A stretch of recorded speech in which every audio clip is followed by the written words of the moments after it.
Picture this. You've been practicing for months, you finally walk up to a native Russian speaker, and you proudly announce, "Я изучаю русский язык," which, translates to, "I am studying the Russian language." You probably think you sound incredibly dedicated, right? Like a real worldly intellectual. Well, let's jump right into this explainer with a kind of harsh truth. That simple phrase, it does not make you sound as sophisticated as you think. What native speakers actually hear when we try to speak their language is, well, a completely different story from the one playing in our heads.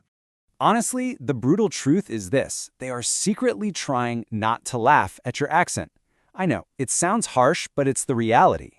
So to truly understand why we sound, let's face it, completely ridiculous to locals, we've got to put our egos aside for a minute. In this explainer, we're going to submit to a pretty brutal, unfiltered reality check based on actual feedback from native speakers. We're breaking down the biggest, most common mistakes we make as foreigners, those specific linguistic traps that instantly blow our cover. So if your linguistic soul is a bit fragile, brace yourself. We're diving right in to dissect exactly what goes wrong. Okay, let's start with crime number 1, the movie villain effect. This first major mistake isn't even really our fault. It's entirely Hollywood's fault. We've been conditioned by decades of movies to think that a Russian accent means we have to completely change our natural speaking voice. We default to this super deep voice, an angry flat tone, and we wildly overemphasize every single hard consonant.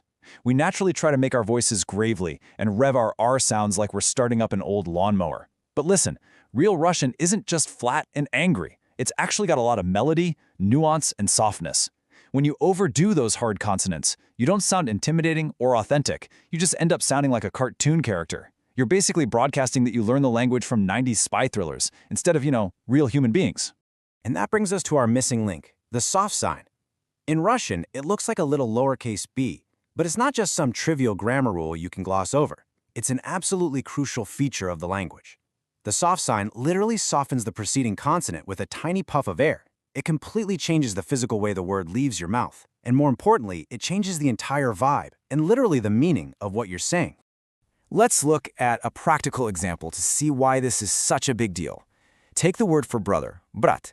If you say brat harshly with a strong, hard T at the end, you're totally fine. But if you want to use the verb to take, the word is brat. It absolutely needs that soft sign at the end. You got to add that tiny, delicate puff of air to soften the T. If you miss it and just default to that harsh Hollywood consonant, you sound exactly like an action movie villain aggressively ordering a coffee. You completely strip the natural nuance right out of your speech. Moving right along to crime number 2, speaking like an 18th century poet. So here's what happens when you strictly learn from formal textbook apps. You step out into the real world sounding like a robotic poet from a bygone era. There is a massive gap between textbook learning and street reality. If you use a formal app, the very first thing it teaches you to say when you're confused is "Я не понимаю." I do not understand. And hey, it's grammatically flawless. But native locals don't actually use that stiff, dramatic phrase when they simply miss what you said. Instead, they use fast, confused modern slang like "smysly," which is kind of like saying meaning or honestly just a casual "ah." Now, if you drop that formal, robotic textbook phrase in a casual setting, like hanging out in a café with young people, the energy instantly drops. The vibe is literally killed. It's not that the phrase is technically bad, but it creates this immediate, awkward barrier between you and the locals because it just sounds so unnaturally stiff. You're trying to fit into a casual, modern environment, but your vocabulary is basically wearing a metaphorical tuxedo. And now we reach crime number 3, the final boss. So even if you've managed to soften your consonants and ditch the textbook formality, you still have to face the ultimate phonetic torture test for any foreigner, the notoriously intolerable Russian vowel U. Let's look at the word for fish to see this trap in action. The actual word is ryba. But when we attempt to say this word, our mouths instinctively default to an English E sound, and the result? Ryba.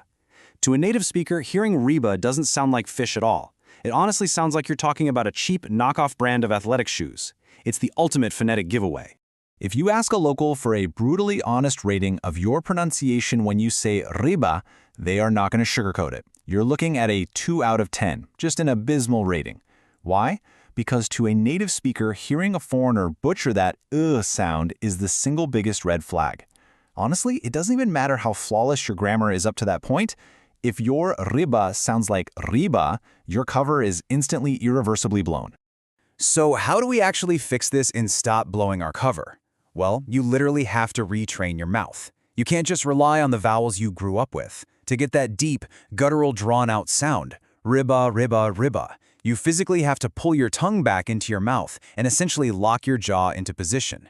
It feels completely unnatural at first, kind of like your jaw is stuck, but that physical tension is exactly what you need to produce the correct resonance.